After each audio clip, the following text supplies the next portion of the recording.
Bonjour à tous, bonsoir à tous. Gloire soit rendue à notre Père céleste. En Christ Jésus, notre Seigneur et Sauveur. Frères et sœurs en Christ, chers parents, amis et connaissances, c'est avec amour, sincérité, humilité que je viens avec le peu de connaissances,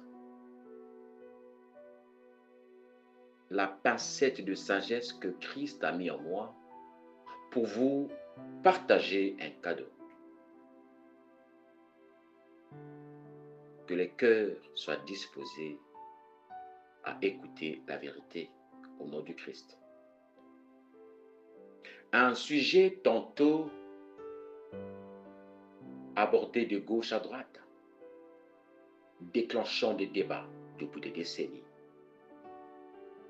déclenchant des insultes, des meurtres, des divisions au sein de la communauté,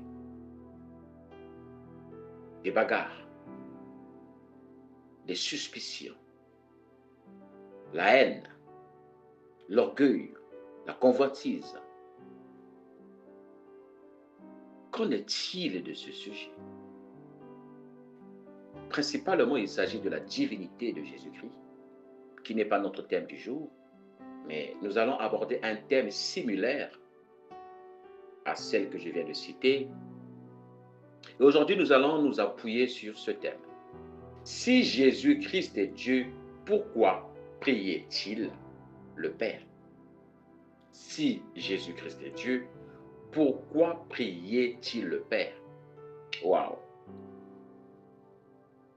Ce sujet fait couler beaucoup d'encre, et nous le savons. Nous voyons beaucoup de personnes de l'extérieur venir toucher les Écritures saintes. Déjà en remettant en question la divinité de Jésus-Christ, que nous allons aborder prochainement. Et de deux, dire, mais votre Jésus, si réellement il est Dieu, pourquoi ce Dieu-là, qui est soi-disant Jésus, demande encore à un Père de l'exaucer? Déjà que je tiens à vous rappeler que Jésus-Christ n'a jamais fait aucun miracle pour lui-même. Tous les miracles que Jésus-Christ a fait, c'est pour servir et non pour se servir. Je vous invite à prendre votre bloc-notes, votre Bible et votre stylo, afin d'examiner, afin de discerner tout ce qui sera dit à la lumière des Écritures. Et surtout, ne dites pas Amen si vous n'êtes pas convaincu.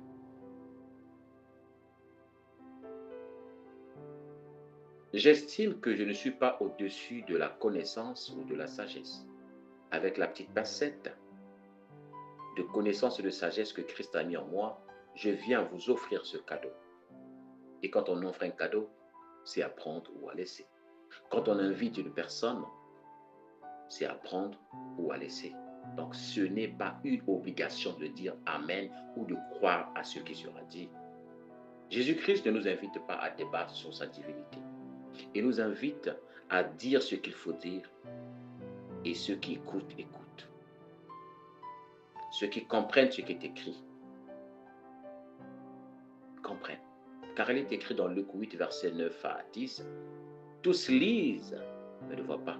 Tous écoutent, mais ne comprennent pas. En accord avec Matthieu 13, en accord avec Matthieu 11. Tous peuvent lire, mais ne voient pas. Tous peuvent entendre, mais ne comprennent pas. Vous allez voir que là, nous sommes à 4 minutes 20. Tout le monde ne va pas comprendre. Et tout le monde ne va pas forcément voir ce qu'ils sont en train de lire dans leur Bible. C'est clair. Car tout est grâce. Tant que les cœurs ne sont pas disposés, ça ne peut pas passer. Nous voyons beaucoup de gens de l'extérieur venir attaquer la Bible. Et moi, je les appelle les gens du dehors, comme le dit la Bible. Moi, je les comprends. Le véritable problème, ce ne sont pas les personnes qui viennent attaquer, mais c'est ceux qui participent à cette attaque. Quand un fou te lapide, tu n'es pas obligé de répondre à cette faute. Quelqu'un vous attaque au débat. Fuyez, parce que Jésus-Christ ne nous appelle pas au débat. Mais qu'est-ce que nous voyons sur la toile? Moi, je les appelle des chrétiens chihuahuas, des perlimpinpins, des chrétiens agités, en train de débattre en longueur de journée. Jésus est Dieu, Jésus est Dieu. Ne débat pas. Tu prends la grenade, tu déposes, elle s'explose. Et les éclats ne peuvent atteindre seulement ceux qui sont exposés. Cela veut dire que si ton cœur n'est pas disposé à recevoir la vérité, aucun éclat de la vérité ne pourra t'atteindre. Car on doit déposer la vérité comme cette grenade défensive qui met à terre, qui bousille, qui s'éclate, afin de toucher qui doit être touché. Ce n'est pas obligé. Quand une grenade éclate, elle n'atteint pas, les éclats n'atteignent pas tout le monde. Donc c'est pareil pour la vérité. Tu viens, tu jettes ta grenade et tu te barres. Mais qu'est-ce que nous voyons aujourd'hui? Les gens veulent le prouver. Les gens veulent démontrer qu'ils sont trop chrétiens. Le véritable problème aujourd'hui, c'est ce mot chrétien. Les gens veulent définir leur identité d'enfant de Dieu parce qu'ils disent « je suis chrétien ». Être chrétien, c'est différent d'être un enfant de Dieu. Là, je parle à ceux qui sont matures. J'ai apporté un enseignement récemment. Le Saint-Esprit témoigne à notre esprit que nous sommes enfants de Dieu et non nous sommes chrétiens. Parce que n'importe ici peut s'appeler chrétien. Mais celui qui se reconnaît en tant qu'enfant de Dieu, celui qui se reconnaît en tant que disciple, même dès lors qu'il dit que je suis disciple ou si je suis enfant de Dieu, sa propre conscience va lui dire laisse tomber. Pourquoi tu me mens? Est-ce que tu peux me mentir à moi-même? Si Jésus-Christ est Dieu, pourquoi priait-il le Père? Vous avez votre bloc-notes, votre Bible, votre stylo. Alors, examinons.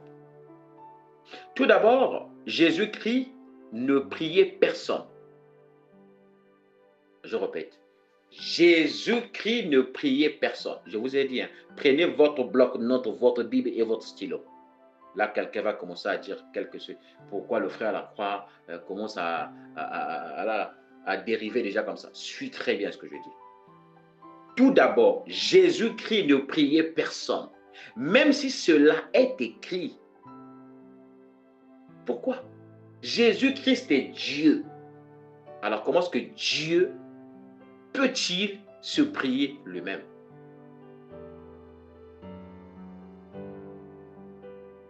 Dieu, qui est Jésus, Jésus qui est Dieu, ne peut pas se prier lui-même.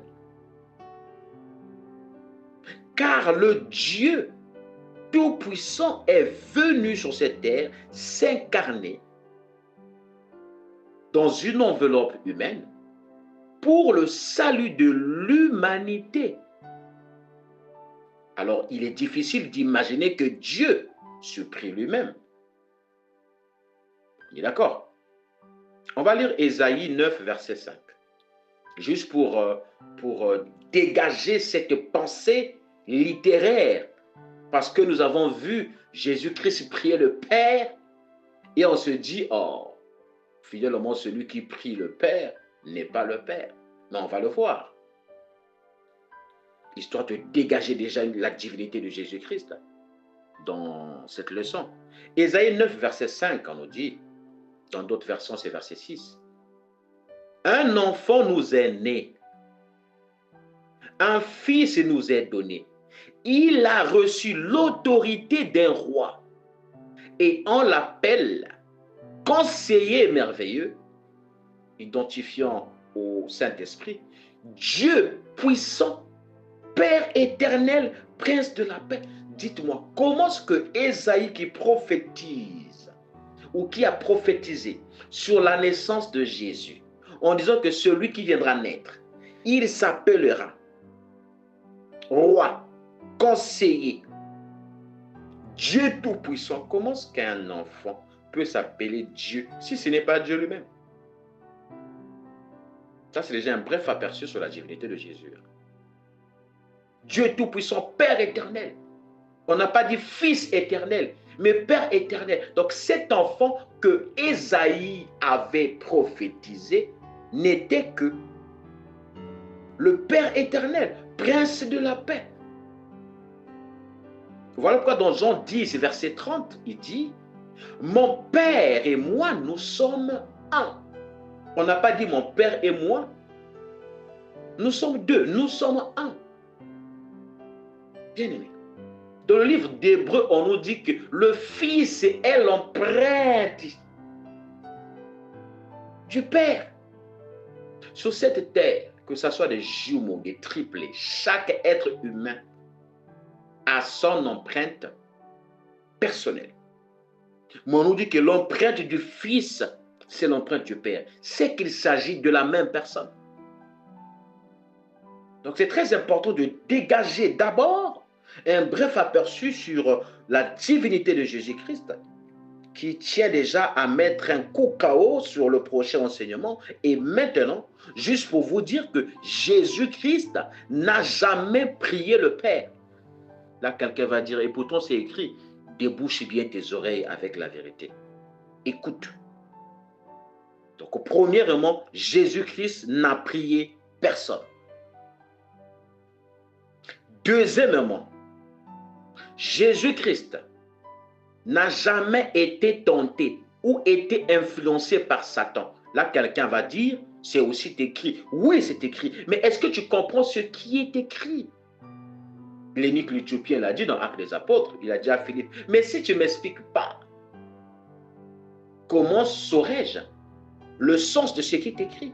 Donc, ce n'est pas parce que c'est écrit forcément que tu dois comprendre de la manière que c'est écrit. Dans 2 Pierre 3, 15 à 17, nous voyons l'apôtre Pierre reconnaître que c'est avec la sagesse de Dieu que Paul a écrit toutes ses épîtres. Mais qu'il y a des passages difficiles à comprendre dont les gens mal formés, donc les gens formés en théologie et non par le Saint-Esprit et non établis par Dieu lui-même, qui tordent le sens de ce qui est écrit. Je l'ai dit premièrement, Jésus n'a jamais prié le Père. Quelqu'un dira, c'est écrit. Oui, c'est écrit. Mais est-ce que tu comprends? En secondo, Jésus n'a jamais été tenté par Satan ou été influencé par Satan. Et pourtant, c'est écrit. Voilà pourquoi c'est important de comprendre que Jésus-Christ est Dieu. Alors, dès lors que tu as cette première carte, en reconnaissant que Jésus-Christ est Dieu, alors les dés sont joués, tes pensées ne seront plus éparpillées. Voilà pourquoi dans Luc 4, voilà pourquoi dans Luc 4, il est mentionné que l'esprit du mal a tenté Jésus pendant 40 jours. Si c'est une période durant laquelle il ne mangeait rien et finit par avoir faim. Là, quelqu'un va dire, oh, mais soi-disant que votre Dieu, Jésus, a encore eu faim. Mais c'est maintenant que tu vas comprendre que la Bible, ce n'est pas un roman policier. La Bible, ce n'est pas un livre de coaching, ce n'est pas un livre de Mamadou Ebeneta. La Bible est un livre historique, donc rempli de témoignages prophétiques et codés. Quelque chose qui est codé. Pour le décoder, il faudrait seulement être celui ou celle qui fait partie de ce cercle. Si tu ne fais pas partie du cercle des enfants de Dieu, il te sera impossible de comprendre ce qui est écrit et tu vas divaguer à attaquer les enfants de Dieu en disant que Jésus n'est pas Dieu, pourquoi il prie le Père s'il est Dieu? Mais puisque ces chrétiens à qui vous faites face, ceux qui font des débats avec vous, ils sont incapables de vous répondre, ils sont déjà éparpillés parce que vous venez avec des questions littéraires, ils sont incapables de vous répondre. Parce qu'en vérité, la majorité ne sont pas des enfants de Dieu. Ce sont des porteurs de noms chrétiens. Voilà pourquoi ces personnes qui viennent de l'extérieur ont la possibilité de les atteindre. Et ceux qui sont bien formés dessus, ce sont les musulmans et les branhamismes, ou encore les kémites, qui sont aujourd'hui populaires. Et oui, c'est un vent qui souffle pour pouvoir égarer au maximum les enfants de Dieu pour les emmener dans des pratiques, des têtes de mort, donc des pratiques ancestrales. J'espère qu'aujourd'hui aussi, les gens vont invoquer leurs ancêtres chiens ou animaux, les animaux qui étaient morts. Non, nous avons un chien qui était mort là. Invoquez-les aussi. Parenthèse fermée. Jésus-Christ n'a jamais été tenté par Satan. Mais oui, il faut se poser de bonnes questions. La question doit se poser, comment un être créé par Dieu, comme Satan, peut-il se permettre de défier le divin? Oui, nous avons vu le dialogue entre Jésus-Christ et Satan. Mais quel est l'enseignement qui est caché derrière cet échange? Nous avons vu Jésus-Christ multiplier le pain. 5000 pains en 7000. Et ainsi de suite. Le véritable enseignement derrière cela, c'est de ne pas nous dire qu'il est capable de faire des miracles. Parce que quand il a fait ces miracles, dans Jean 6, il dit aux gens, vous allez manger mon corps et boire mon sang. On l'a traité de vampire. Jésus, tu veux nous traiter de vampire? Comment ça? Tu veux former des vampires? Finalement, tu nous as embrouillés. Ils sont partis parce que ces personnes qui étaient là en majorité n'étaient pas là pour la vérité. Ils n'étaient pas là pour la vie éternelle. Ils étaient là pour les miracles. On ne fait pas du suivisme avec l'évangile. Et il a gardé 12. Les 12 disent, Seigneur, nous te suivons parce que en toi, tu as les paroles de vérité. Il dit, non, vous ne m'avez pas suivi. Vous ne m'avez pas choisi. C'est moi qui vous ai choisi. Est-ce que vous comprenez maintenant? Cela étant dit, quand on va plus loin, on nous dit dans l'évangile, Jésus, entrant dans la barque avec ses apôtres, il leur dit, méfiez-vous du levain des pharisiens. Les apôtres se disent, ah, Jésus, nous n'avons pas apporté du pain. Il dit, non, je ne vous parle pas du pain physique, je vous parle du levain, du superflu, de l'addition, de cet excès, de cet ajout qui vient se multiplier, qui vient s'ajouter sur mes paroles. Ça veut dire que on va considérer que la sainte doctrine, ce sont les 5 pains ou les 7 pains de base avant la multiplication. Et ce qui s'est multiplié là, les pains qui se sont multipliés en milliers, c'est ceux-là. Ce sont ces pains-là, c'est ce qu'on appelle du levain. C'est cette multiplication qu'il faut éviter, du levain. Vous croyez que Jésus-Christ a fait des miracles comme ça? Derrière les miracles de Jésus, derrière chaque acte que Jésus-Christ a eu à poser, il y a un sens spirituel. J'espère que vous êtes en train de comprendre. Donc, Jésus-Christ n'a jamais prié le Père. Ça veut dire que Jésus-Christ n'a pas de mère. Est-ce que vous comprenez? Là, c'est quand tu as compris que Jésus-Christ est Dieu. Si tu es encore au stade où tu te dis que Jésus-Christ est fils, oui, tu vas te dire que Jésus-Christ a une mère, c'est Marie. Parce que lui-même, il a dit dans Jean 12, qui est ma mère? Qui est mon cousin? Qui est mon oncle? C'est celui qui fait la volonté de mon Père. Et comment est-ce qu'un Dieu peut avoir une mère? Il y a un problème. Vous croyez que c'est pour rien que Dieu s'est incarné dans une chair par sa puissance? Il a généré dans le ventre de Marie un bébé. Quelqu'un va dire que c'est impossible. Tu ne peux pas te taire. Comment est-ce qu'on a créé un homme? Avec la poussière de la terre. Après ce Dieu qui a créé toi et moi avec la poussière de la terre, il a créé la femme à travers une côte. Il est incapable de générer un bébé dans le ventre de Marie. Ça, c'est un petit tour de magie devant Dieu. Si déjà on ne peut pas mettre en doute la création de l'homme à travers le sable, à travers les grains, à travers la poussière, à plus forte raison, ce qui se passe dans le ventre d'une femme. Voilà. Jésus-Christ n'a jamais prié le Père. Et pourtant, c'est écrit, suivez très bien. Jésus-Christ n'a jamais été tenté. Si Jésus-Christ n'a jamais prié le Père, parce que Jésus-Christ est le Père. Si Jésus-Christ n'a jamais été tenté, parce que Satan ne peut pas tenter le Père.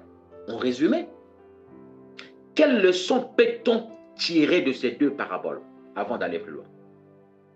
Si nous les interprétons de manière littérale, Cela indique que nous sommes encore dans un état animal, voire charnel, à un stade de bébé spirituel qui va d'abord dire, j'ai donné ma vie à Jésus, Jésus a toqué, j'ai ouvert. Non, on est encore à ce stade-là. Non.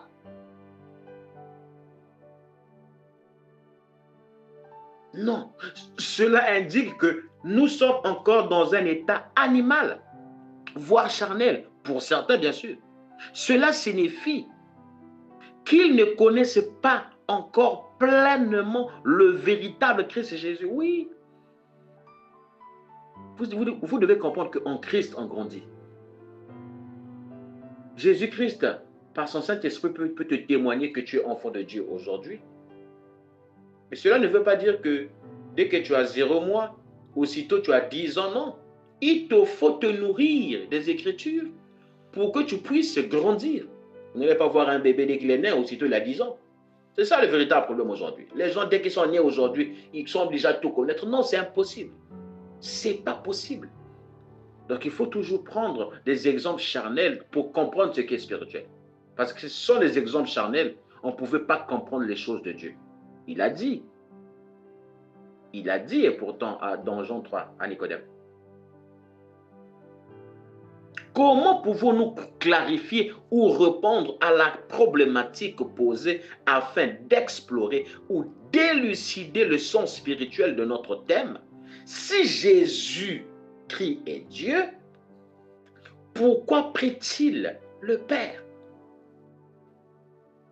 On va d'abord commencer à répondre à la deuxième question que j'ai eu à dégager sur la tentation. Donc, commençons par aborder la deuxième question, à savoir la tentation de Jésus-Christ par Satan durant 40 jours dans le désert. Puis, nous pourrons nous concentrer sur celle qui nous intéresse le plus. Si Jésus-Christ est Dieu, pourquoi priait-il le Père? Alors, la première question qu'on va poser, c'est tentation de Jésus-Christ par Satan. On va lire, suivez très bien. Luc 4, versets 1 à 13. Suivez attentivement. On lit et on décortique. Luc 4, versets 1 à 13. Jésus, rempli d'Esprit Saint, revient du Jourdain et l'Esprit Saint le conduit dans le désert. Là, pendant 40 jours, l'esprit du mal tente Jésus-Christ. Tente Jésus. Celui-ci ne mange rien pendant ces jours-là. Ensuite, il a faim. Donc, nous voyons que Satan, l'esprit du mal, tente Jésus pendant 40 jours. Alors, si tu ne crois pas, si tu n'as pas encore compris que Jésus-Christ est Dieu, oui, tu vas encore demeurer dans ce stade, à ce stade embryonnaire où tu te diras, bon, Jésus a été tenté par Satan. Non. Mais si tu as déjà 10 ans dans le Seigneur, c'est-à-dire que quand tu es déjà adulte, tu vas comprendre qu'il n'y a pas eu tentation. Mais alors, quel est le sens spirituel de Luc 4, de cet échange, de cette tentation? Il y a une explication, c'est sous nos yeux. Mais tellement que nous voyons en majorité avec les yeux charnels, voilà, on se cogne la tête. Donc, derrière chaque action que Jésus a menée, il y a un enseignement spirituel. Donc, on continue. Alors, l'esprit du mal lui dit, si tu es le Fils de Dieu, dis à cette pierre, change-toi en pain. Donc là, il tente, parce qu'il avait faim. Jésus lui répond, dans le livre saint, on lit, le pain ne suffit pas à faire vivre l'homme. Donc l'homme ne vivra pas seulement de pain.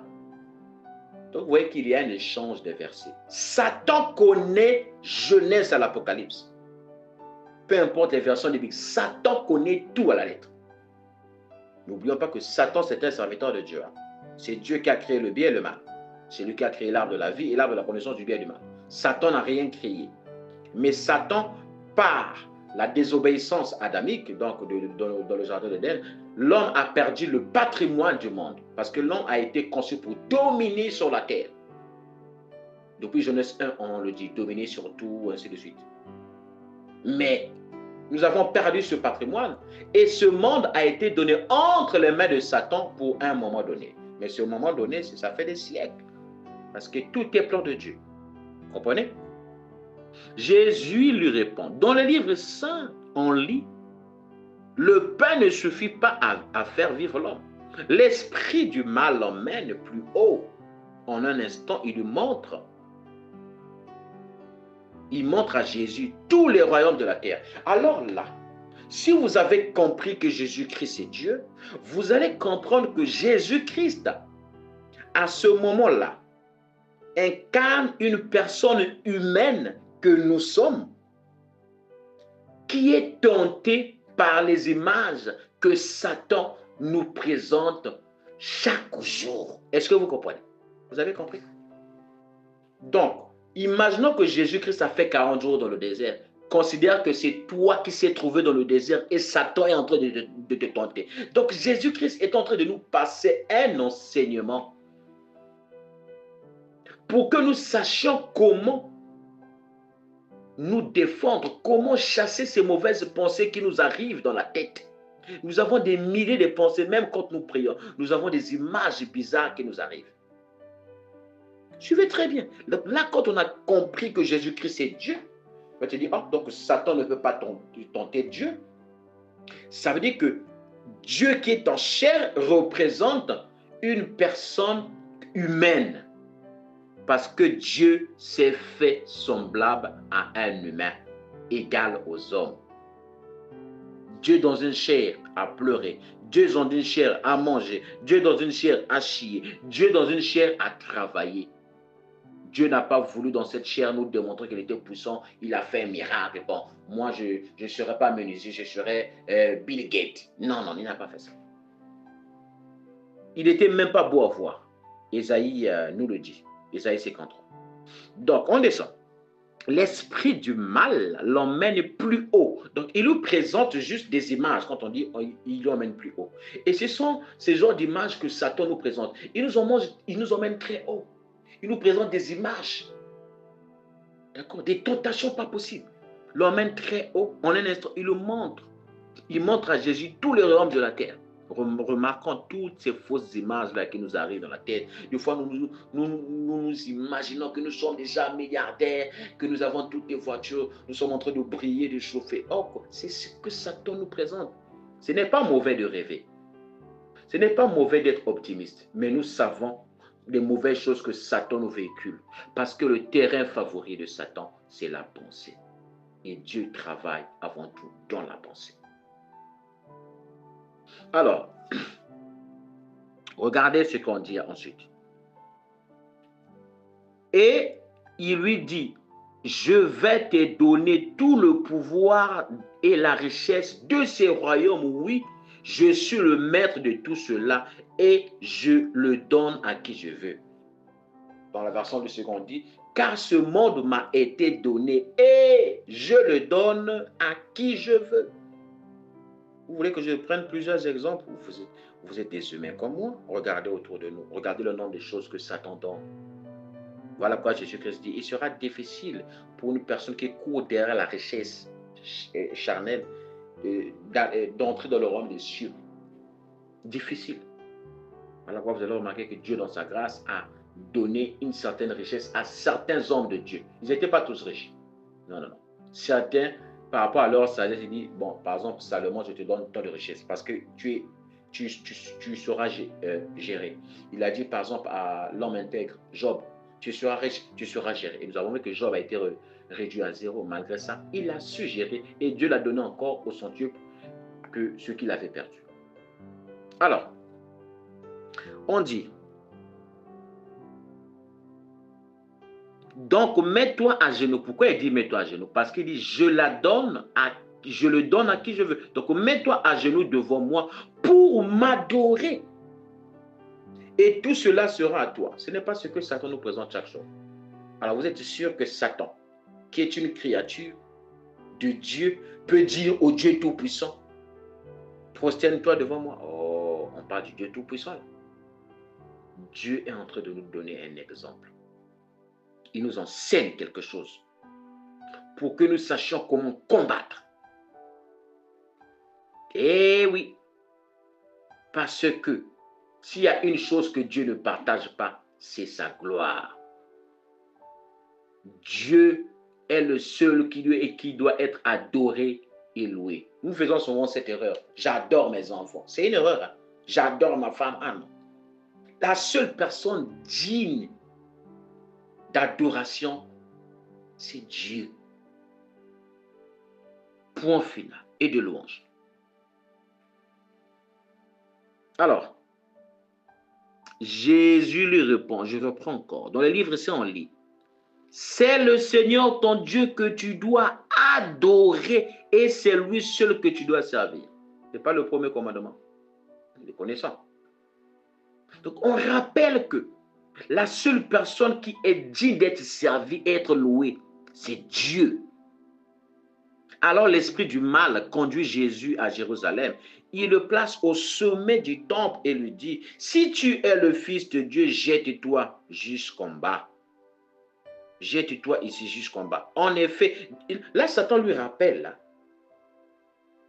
Vous voyez, des fois, il y a des tentations. Non, moi, je suis un enfant de Dieu. Je vais aller devant un immeuble et moi, je vais lire ce verset qui dit, oh, la Bible déclare, quand je vais me jeter, les anges viendront me récupérer. Il ne faut pas blaguer.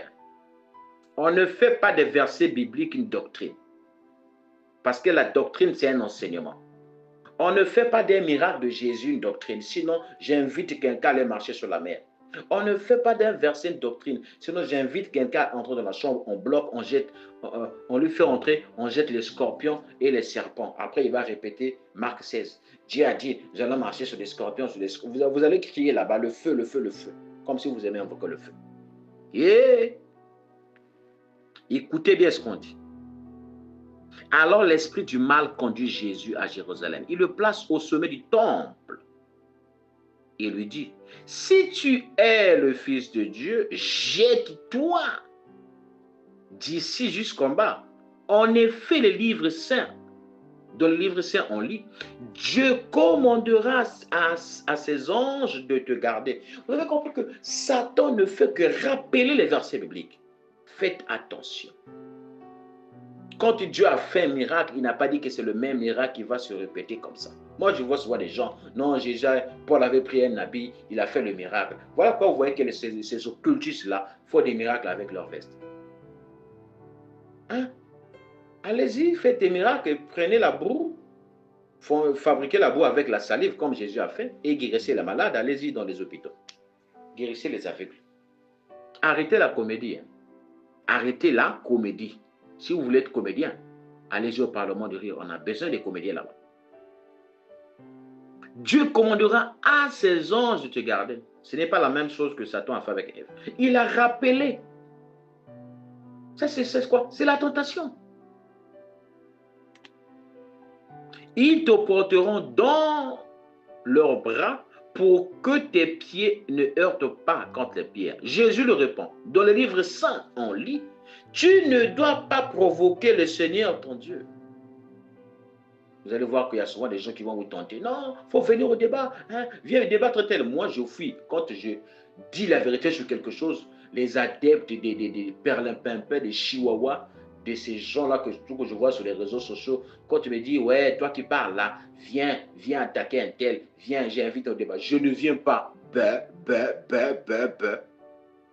Je ne viens pas. Parce que là, tu tentes Dieu. Parce que Dieu est en moi. Dieu, l'Esprit de Dieu qui est en moi, ne m'invite pas à aller faire des débours de ce genre. Des débordements, des dérives. Hein? C'est du libertinage évangélique. Comme si tout est permis. Tout est débat. Jésus lui répond. Dans le livre saint, on lit, tu ne dois pas provoquer le Seigneur ton Dieu. Vous avez vu l'échange? Verset biblique. Verset 13. L'esprit du mal a complètement fini de tenter Jésus. Il le quitte jusqu'au moment que Dieu a fixé. Qu'est-ce que cela veut dire? Jésus étant tenté par Satan, on peut dire de manière charnelle, c'est-à-dire que quand Satan nous tente, nous, c'est que c'est Dieu qui l'a permis, mais ce n'est pas Dieu qui tente. Jacques l'a dit. Quand vous êtes tenté, ne dites pas que c'est Dieu qui tente. Dieu permet qu'on tente. C'est Dieu qui permet la circonstance. Parce qu'en lui, il n'y a pas de tentation. Donc, ce qui s'est passé, c'est Dieu qui a occasionné cela pour que nous puissions en tirer une leçon. Donc, quand l'esprit du mal a fini complètement de tenter Jésus pendant 40 jours, il le quitte. Donc, il a dit, je n'ai pas pu le pousser à bout. Je m'en vais. Et c'est ce que Satan fait dans notre vie. Quand vous avez une pensée qui vous traverse depuis des jours, vous avez envie de vous suicider, ou vous avez envie de faire quelque chose d'impudique, il va vous tenter. Rappelez-le dans votre cerveau, rappelez les versets bibliques. Vous allez voir que vous allez changer de pensée. Ou écouter une sorte de louange. Vous allez voir que ça va changer. Ça pose de dire, pouf, cette idée-là est partie. C'est comme ça qu'il faut combattre. C'est comme ça qu'il faut combattre pour éloigner Satan. On ne combat pas Satan. Satan a été combattu par Jésus. Il a été vaincu sur la croix. Jésus a gagné. Mais Satan rôde comme un lion. Quand on se plaît dans quelque chose, il vient maintenant nous attaquer. Regardez ce que Jacques 4, verset 7 nous dit. Alors, obéissez à Dieu. Donc, soumettez-vous, obéissez à Dieu, mais résistez à l'esprit du mal et il va fuir loin de vous. Ce n'est pas ce que Jésus a fait. Il a résisté. Il nous enseigne que nous devons résister. Mais puisque Jésus-Christ est Dieu, ça veut dire que, 1, il n'a jamais été tenté par Satan. De 2, il n'a pas résisté, mais il nous a montré comment est-ce que nous, les humains, nous sommes tentés sans cesse par Satan et comment est-ce que nous devons résister au travers des Écritures. Jacques 4, 7, verset 2 secondes nous dit, soumettez-vous donc à Dieu, résistez au diable. On n'a pas dit combattez le diable, résistez au diable et il fuira loin de vous. Surtout chez nous au Congo, quand je vois le nombre de gens qui combattent Satan avec des machettes, bientôt les gens vont combattre Satan le 31 décembre, on va leur mentir encore. Cette année, c'est une année, cette année, c'est une année. Vous avez vu comment est-ce que les gens plaisantent avec les choses de Dieu. On ne blague pas avec les choses de Dieu. On ne combat pas Satan. Tu as quelle force de pouvoir combattre un ange? Satan. Tu ne peux pas. Celui qui a fui avec un tiers des anges. Arrête-moi la comédie. Donc, le verset biblique de Jacques 4, 7, ce verset nous exhorte juste à nous soumettre à Dieu, tout en résistant à toute forme d'influence du malin, du diable, ce qui implique d'échapper. À quoi? À une vie qui n'est pas conforme à la volonté de Dieu. En agissant ainsi, nous pouvons être rassurés que Satan s'éloignera. Mais il peut toujours revenir, hein? Si on se plaît encore à certaines pensées. Voilà pourquoi on dit que quand vous êtes tenté, c'est en fonction de ce que vous générez. Si nous conventons quelque chose, Satan commence à dire, lui, il a développé cette pensée. Après, Satan commence à épicer. Tu veux te suicider? Allez, vas-y, prends, jette-toi, vas-y. Tu convoites la femme de tel, vas-y, passe à l'action, vas-y. Vous voyez, il y a beaucoup de choses. Vous voyez, c'est ce qu'on appelle le combat spirituel. Mais le combat spirituel aujourd'hui, c'est tu prends ton pain, tu attends, tu vas où? Je vais au combat spirituel. Là, il est 17h. Après, fire, le feu. C'est tellement triste. Alors, on va comprendre qu'il faut échapper Satan au travers des Écritures. Il faut s'échapper parce qu'il est là pour épicer. Il faut s'abandonner à Dieu. Et il faut la prière et la vigilance. La vigilance, c'est savoir que cette pensée que je suis en train de développer là, elle n'est pas saine. Et nous avons des milliards de pensées. Alors, au point 2, qui devait normalement être le point 1, en vue de notre sujet, nous nous concentrons maintenant sur la question qui nous préoccupe le plus. Si Jésus-Christ est Dieu, pourquoi priait-il le Père? Si Jésus-Christ est Dieu, pourquoi priait-il le Père? Comme je l'ai mentionné au tout début de cet enseignement, Jésus-Christ est Dieu, car il est le Père. Et le Père n'est que le Fils. Oui, en vérité, je vous le dis, les deux ne font qu'une seule personne. En effet, il est écrit, le Père et moi, nous sommes un. Cela veut dire que si le Père se regarde dans un miroir, il voit le Fils. Et si le Fils se regarde dans un miroir, il voit le Père. Donc vice-versa. Ce qui prouve clairement qu'il s'agit de la même personne ou encore il s'agit de la même entité spirituelle. Et il est autant logique de se demander comment une personne que nous sommes peut se voir dans un miroir et contempler un reflet qui ne soit pas le sien. Il y a un problème. Mon frère, quand tu te mires, ma soeur, quand tu te mires, qui tu vois? Ton grand-père ou bien c'est toi que tu vois?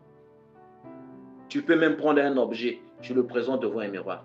Même quand tu prends le téléphone, parce que le téléphone, c'est un miroir. Ça dégage un reflet. Quand tu prends ta télé en photo, c'est pas la même télé qui apparaît. Donc arrêtons les comédies, hein? D'accord? Arrêtons la comédie. En vérité, bien aimé, je suis en train de m'adresser depuis le début aux adultes dans le Seigneur et à ceux qui veulent continuer. En vérité, je m'adresse ici aux adultes dans la foi, ou encore à des adultes dans la foi et à ceux désireux d'approfondir leur connaissance et leur sagesse concernant le Christ. Bien que Jésus-Christ soit Dieu, il semble parfois prier le Père. Il semble, qu'on ne sait que veut dire sembler, quand on dit il semble, ça veut dire que ce n'est pas vraiment ça. Ce n'est pas l'exactitude. Donc, cela veut dire que notre réflexion devait, ou notre thème, notre réflexion du jour, devait véritablement se concentrer sur cette question. Si Jésus-Christ est Dieu, pourquoi semble-t-il ou donne-t-il l'impression de prier le Père? C'est comme ça que notre thème devait se poser. Mais puisque nous avons l'habitude de se poser cette question, si Jésus-Christ est Dieu, pourquoi prier-t-il le Père? Il fallait le présenter comme ça et après, au cœur ou au cours de notre partage, réellement, notre thème devait se poser sur cette question. Si Jésus-Christ est Dieu, pourquoi semble-t-il prier le Père? Ou pourquoi donne-t-il l'impression de prier le Père? Déjà que si nous avons reconnu qu'il est Dieu, c'est que nous avons compris qu'il ne faudrait pas comprendre que quand Jésus-Christ prie le Père, que c'est dans un sens littéral. Derrière ça, il y a un enseignement. Et l'enseignement, ce n'est pas pour Jésus, c'est pour nous. Jésus n'a plus besoin de s'enseigner parce qu'il est Dieu. Dieu n'a pas besoin d'enseignement. On a dit qui lui a donné quelque chose le premier? Qui peut lui donner des conseils? Personne. Ainsi, si Jésus-Christ est Dieu, semble-t-il prier ou donne-t-il l'impression de prier le Père? Cela nous explique principalement deux raisons. Donc, si Jésus-Christ prie le Père, c'est pour deux raisons. 1. L'humilité. 2. L'adoration. 1. L'humilité. 2. L'adoration. Donc, si Jésus-Christ semblait ou nous donnait l'impression de prier le Père, et pourtant c'est écrit, c'est pour l'humilité et l'adoration. Je m'explique. Premièrement, à travers son humilité, Jésus-Christ nous enseigne la manière dont nous devrions nous montrer humbles devant notre Père céleste. Bien qu'il soit Dieu Tout-Puissant incarné, ou qui s'est incarné dans une chair autrefois, parce qu'il ne l'est plus, il s'est abaissé pour nous montrer comment un fils doit reconnaître son infériorité par rapport à son Père. Est-ce que vous comprenez? Donc si Jésus-Christ priait le Père, c'est parce que Jésus-Christ voulait nous montrer à nous comment un enfant, un fils doit montrer son infériorité par rapport à son Père. Donc il nous a montré l'exemple à suivre. Cela nous rappelle aussi que l'humilité de Dieu parmi les hommes fut manifeste par le service et non par la recherche d'être servi. Comme nous voyons aujourd'hui, au lieu que les pasteurs qui sont les bergers puissent servir les brebis, ce sont les brebis qui servent le berger. Regardez, Philippiens 2, versets 5 à 11. Donc, si quelqu'un vous pose la question, pourquoi Jésus-Christ priait le Père? Présentez-lui Philippiens 2, versets 15 à 11. Et dites-lui que non, il semblait juste prier le Père. Mais c'est écrit, cet acte a été posé, c'est pour nous enseigner. Voilà cet enseignement dans Philippiens 2, versets 5 à 11. Entre vous, conduisez-vous comme des gens unis au Christ Jésus. Lui, il est l'égal de Dieu. Ça veut dire que 1 égale à 1. C'est ce que ça veut dire. Donc, Jésus est Dieu. Donc lui, Jésus-Christ, donc lui, il est l'égal de Dieu. Mais Dieu n'est égal à personne. Dieu est égal à lui-même. Comprenez? Lui, il est l'égal de Dieu. Parce qu'il est Dieu depuis toujours. Ah, vous avez compris pourquoi il avait dit aux pharisiens, avant qu'Abraham fût, je suis. Maintenant, pourquoi on l'a lapidé? Parce que les pharisiens ont compris. Oh, donc le gars là veut nous dire, le petit là veut nous dire qu'il est Dieu. Oh, lapidez-le. Parce que la loi interdisait quelqu'un être égal à Dieu. C'était un blasphème. Lui, et c'est même ce qui a coûté sa mort. Donc lui, il est l'égal de Dieu parce qu'il est Dieu depuis toujours. Pourtant, cette égalité, il n'a pas cherché à la garder à tout prix pour lui. Donc Dieu, quand il est venu dans une chair, il n'a pas dit, bon, je suis Dieu, je commence à faire les miracles pour moi-même. Non, non, non, non. Il était venu nous enseigner. On dit, mais pour tout ce qu'il avait, il l'a laissé.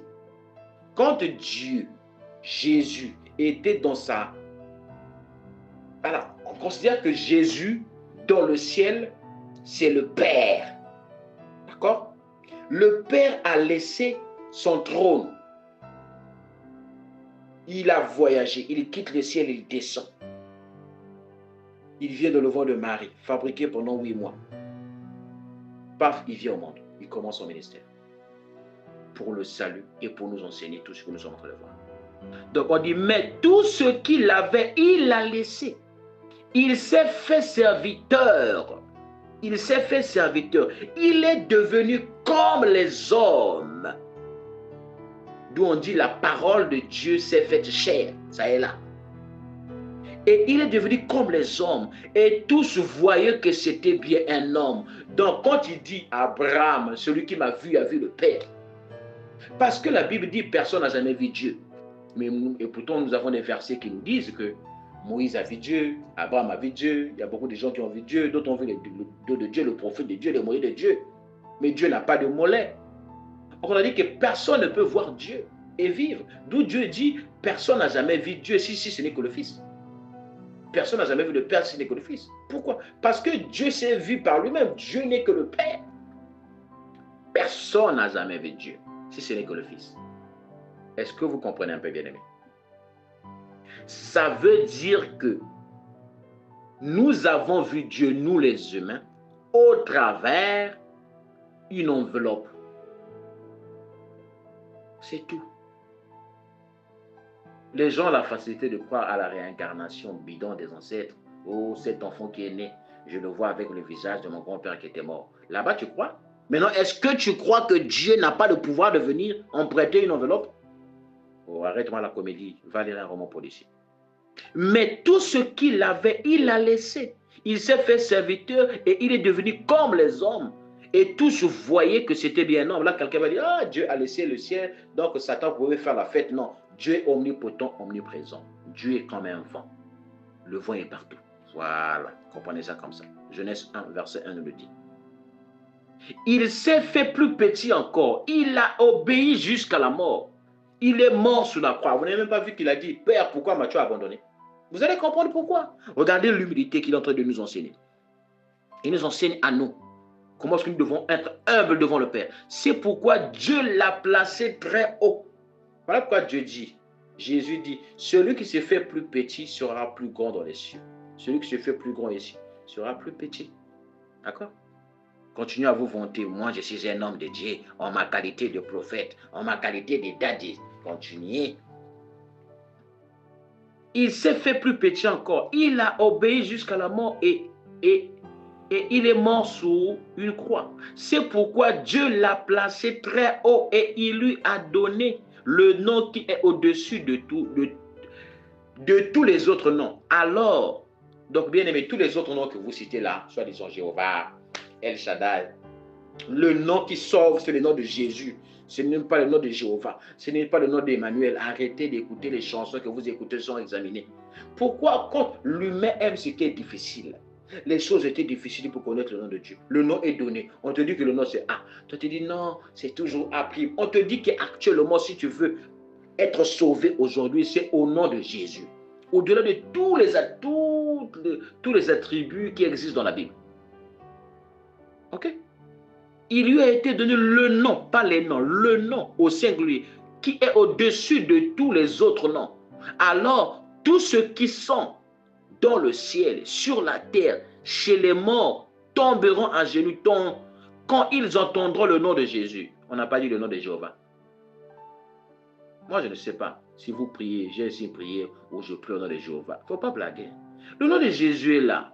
C'est d'une efficacité. Oh là là. Ah, l'homme aime ce qui est difficile. Voilà pourquoi l'homme aime le mensonge. Et tous reconnaîtront ceci. Jésus-Christ est le Seigneur pour la gloire de Dieu et le Père. On viendra faire un enseignement sur le mot Seigneur hein, pour comprendre cela. Alors, nous avons vu que si Jésus-Christ priait le Père, c'était pour nous enseigner l'humilité. Nous avons vu. Alors, deuxièmement, et le plus important, si Jésus-Christ priait le Père, c'est parce que Jésus-Christ nous a montré comment prier le Père.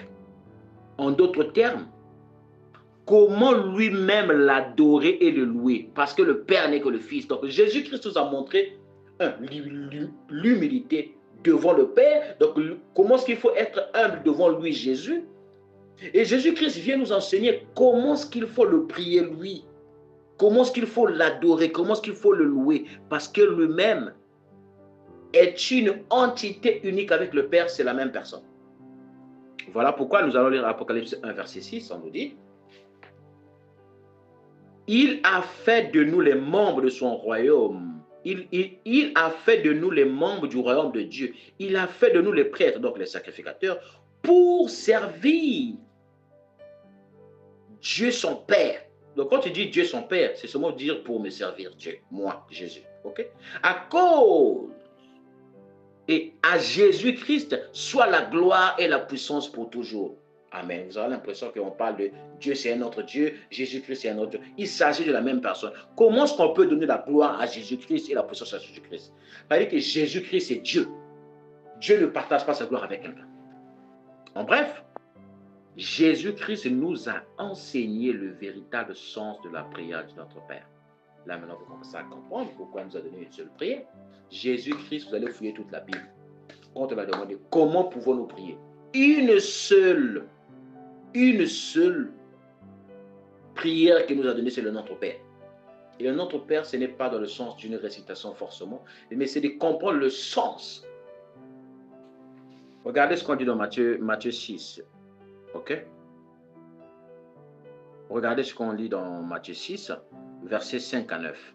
Matthieu 6, versets 5 à 9, il est écrit « Quand vous priez, ne faites pas comme les hommes faux. Ils aiment prier debout dans les maisons de prière, au coin de la rue. » Vous en connaissez, non? Vous avez déjà vos réponses. Pour que tout le monde les voie.